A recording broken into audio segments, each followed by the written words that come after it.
Bien, bonjour à toutes et à tous.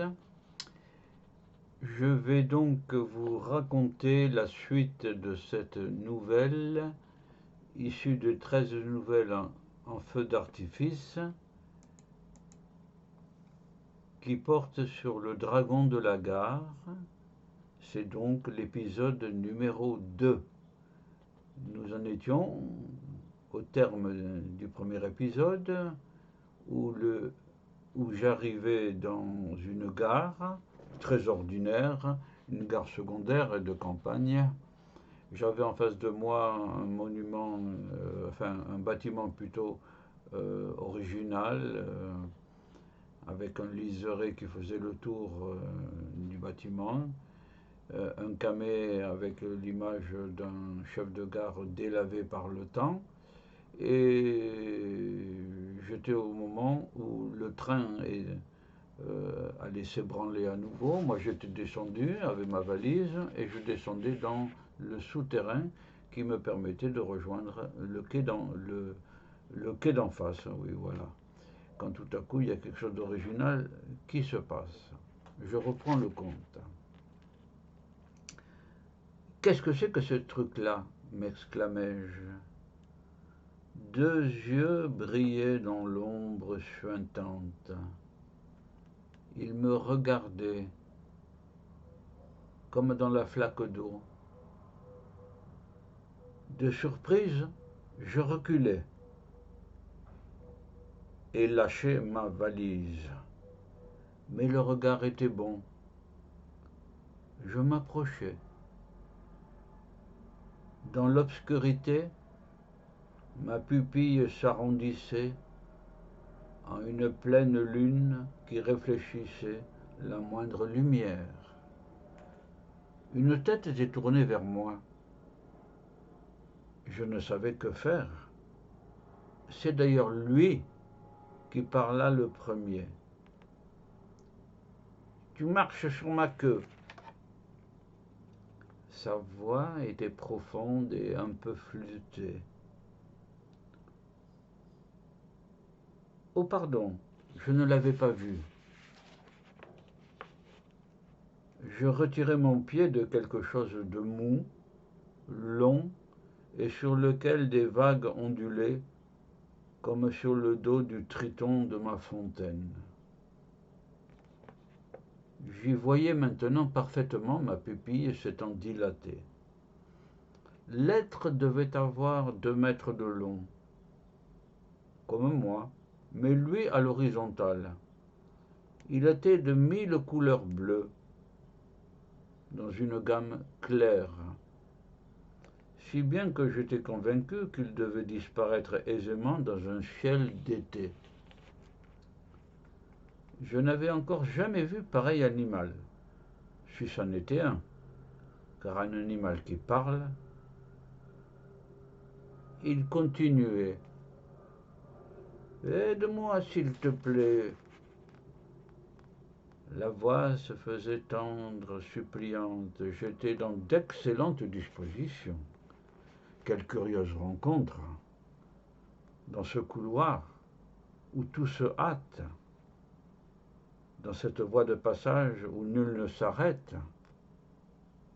Quelle curieuse idée d'y trouver refuge. Il y a bien des lieux hors du temps, des havres où l'on peut relâcher, où l'immobilité de la nature se glisse en nous pour nous soustraire au fleuve du temps et des gens qui passent, des lieux où l'on trouve la paix de l'âme. Mais ici, dans cette passerelle jetée entre le train qui file et les voitures au départ, quelle idée de s'établir! Je ne m'établis pas, reprit l'être. Je m'y cache, car j'ai peur. Il lisait dans mes pensées. J'étais fasciné. Je me posais une foule de questions. Il n'attendit pas que je les lui adresse et d'emblée, de sa voix dansante comme sa queue, qui roulait au-dessus d'une longue langue étonnamment coquelicot, il me dit « Je viens de la montagne ». J'éprouvai tout de suite un contentement, car j'aurais dit de même. Et je sus à une lueur qui brille dans ses yeux qu'il avait perçu mon sentiment. Nous étions tous les deux sur le même sommet de l'amitié, comme deux alpinistes, deux pyrénéistes qui se rencontrent là-haut.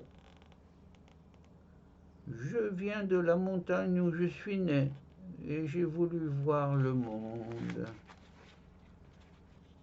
Cela devenait banal.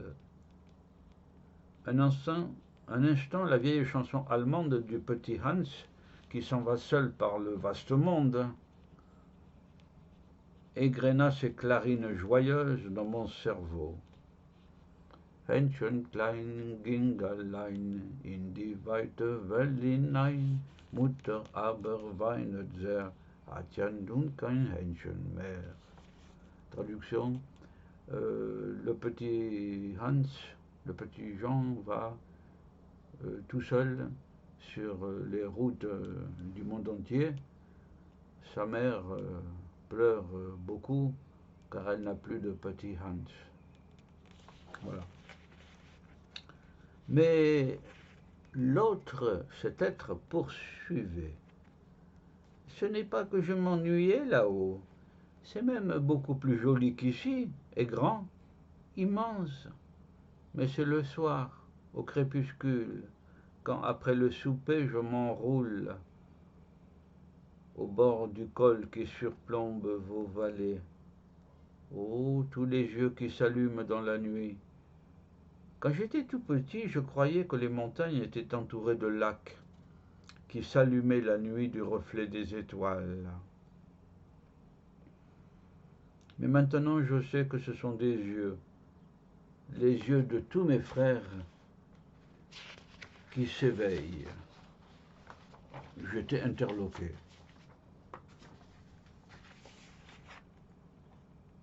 Ton papa et ta maman ne t'ont pas dit? Il tourna vers moi des yeux en croissant de lune, étonné. Papa, maman, qu'est-ce que c'est? Tu n'as pas de père ni de mère? Devant sa perplexité, je continuai. Enfin, d'où sors-tu? Comment es-tu né? Il fut parcouru d'un long frémissement qui le fit onduler comme une vague depuis la tête jusqu'au bout de la queue. Ça devait être un rire. Tu sais, nous autres, les dragons des Pyrénées, nous sommes un peu comme les poissons des lacs de haute montagne. Et là, il prit un air savant qui me fit sourire. Avez-vous déjà vu un dragon bleu donnant une leçon? C'est extraordinaire. C'est le vent qui nous apporte, parfois un aigle ou un gypaète, par-dessus les hautes cimes, et qui nous lâche dans les lacs les plus élevés, surtout le soir ou la nuit. Et là, conscient de son importance, il se rengorgea. Vois-tu, moi je sais que je suis un dragon du vent et de la nuit. Là, une lueur orange s'alluma dans ses yeux, chandelle étincelante sur les hauts sommets. C'était une interférence. C'est peut-être ça que tu appelles papa et maman? Mon papa, c'est le vent, et ma maman, là. Non, non, ce n'est pas ça.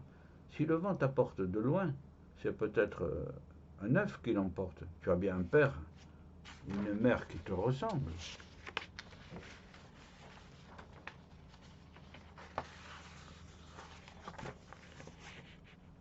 Il hocha de la tête et sa queue alla battre contre le mur de béton armé avec une telle force qu'il fit trembler le couloir. Là, tu m'en demandes trop, c'est possible, si ça te fait plaisir. En tout cas, je ne les ai jamais vus. Tu n'as jamais rencontré un autre dragon? Non, non, c'est d'ailleurs pourquoi je suis descendu de la montagne. Je te l'ai dit, la nuit, il doit y avoir plein de dragons dans cette plaine.